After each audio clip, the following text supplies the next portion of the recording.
محترم بھائیوں، آپ صلی اللہ علیہ وآلہ وسلم کی تابعداری، اطاعت، فرما برداری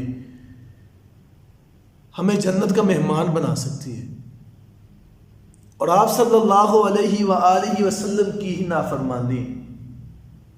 ہمیں جہنم کا ایندھن بنا سکتی ہے۔ پیارے نبی صلی اللہ علیہ وآلہ وسلم صحابہ کرام میں تشریف فرمائے تو صحابہ کرام کو نصیحت کرتے ہوئے کہا، کل امتی یدخلون الجنت الا من ابا، میرے صحابہ، میری ساری کی ساری امت جنت میں جائے گی سوائے اس شخص کے جس میں جنت میں جانے سے خود انکار کیا۔ صحابہ کرام نے بڑا تعجب کیا، اللہ کے نبی، ایسا بدبخت انسان کون ہو سکتا ہے کہ جو جنت میں جانے سے انکار کر دے؟ آپ نے فرمایا، من اطاعنی دخل الجنہ ومن عصانی فقد ابا، جس نے میری اطاعت کی وہ جنت میں داخل ہو گیا، اور جس نے نافرمانی کی، میرا کہنا نہ مانا، اپنے کنبے قبیلے کو لے آیا، جس نے جناب دین کے سامنے اپنے رشتہ داروں کو رکھ لیا، جس نے دین کے سامنے اپنی برادری کو رکھ لیا، اپنی عزت، اپنی انا کو رکھ لیا، اور میری نافرمانی کر بیٹھا، ایسا انسان جہنم کا ایندھن بنے گا۔ اس نے جنت میں جانے سے خود انکار کیا۔ صحیح مسلم کی ایک روایت آتی ہے، حضرت عبداللہ ابن عباس رضی اللہ تعالی عنہ بیان کرتے ہیں، اس حدیث کے راوی ہیں، کہ نبی پاک صلی اللہ علیہ وسلم نے ایک صحابی رسول کے ہاتھ میں سونے کی انگوٹھی کو دیکھا۔ سونے کی انگوٹھی کو جب دیکھا تو آپ صلی اللہ علیہ وسلم نے خود اس انگوٹھی کو اس کے ہاتھ سے اتار کے پھینک دیا۔ جب پھینکا تو آپ صلی اللہ علیہ وسلم نے کچھ الفاظ بولے، کہا، یعمد احدکم الی جمرۃ من نار فیجعلها فی یدی، تم میں سے جو یہ پسند کرتا ہے نا کہ وہ آگ کا انگارہ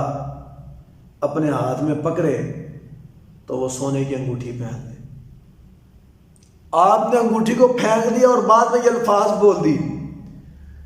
اب نبی پاک صلی اللہ علیہ وسلم چلے گئے ہیں، صحابہ کرام مجمعین کہتے ہیں، اس انگوٹھی کو پکڑ لو اور اپنی بیوی کے کسی کام میں لے آنا یا اپنی کوئی ضرورت پوری کر لینا۔ صحابی رسول کے الفاظ سنیے، کہا، واللہ لا اخذہ ابدا وقد طرحہ رسول اللہ صلی اللہ علیہ وآلہ وسلم، میں کبھی اس چیز کو نہیں پکڑوں گا، کبھی اس چیز کو نہیں پکڑوں گا، اللہ کی قسم، جس کو نبی پاک صلی اللہ علیہ وسلم ناپسند کرتے ہو۔ یہ تھی محبت، یہ تھی اطاعت، یہ تھی فرما برداری جو صحابی رسول صلی اللہ علیہ وسلم نے کر کے دکھائی۔ آج کے دور میں کیا ہوتا ہے، شادی بیاہ پہ بارات والے دن، بارات پہلے نمبر پہ تو اسلام میں ہے ہی نہیں، لیکن نکاح پہ کیا ہوتا ہے، سونے کی انگوٹھی سسرال والے پہناتے ہیں۔ سونے کی انگوٹھی کو جب سسرال والے پہناتے ہیں تو جناب دلہا بڑے شوق سے پہنتا ہے، اور دلہے کو جب یہ کہا جائے کہ یار یہ سونے کی انگوٹھی نہ پہن، سونا مرد کے اوپر حرام ہے، نبی پاک صلی اللہ علیہ وسلم نے حرام قرار دیا ہے، شریعت اسلامیہ نے حرام قرار دیا ہے، نبی پاک صلی اللہ علیہ وسلم کی ناپسندیدہ عمل ہے، اور آگے سے جواب کیا ملتا ہے، 5-10 منٹ کے لیے پہننی ہے، 1-2 گھنٹے کے لیے پہننی ہے، رشتہ دار خوش ہو جائیں گے،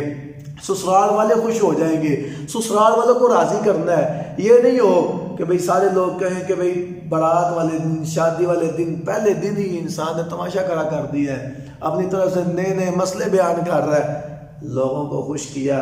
نبی کو ناراض کر دیا، رشتہ داروں کو خوش کیا، رب کو ناراض کر دیا، سسرال والوں کو خوش کیا، نبی کی شریعت کی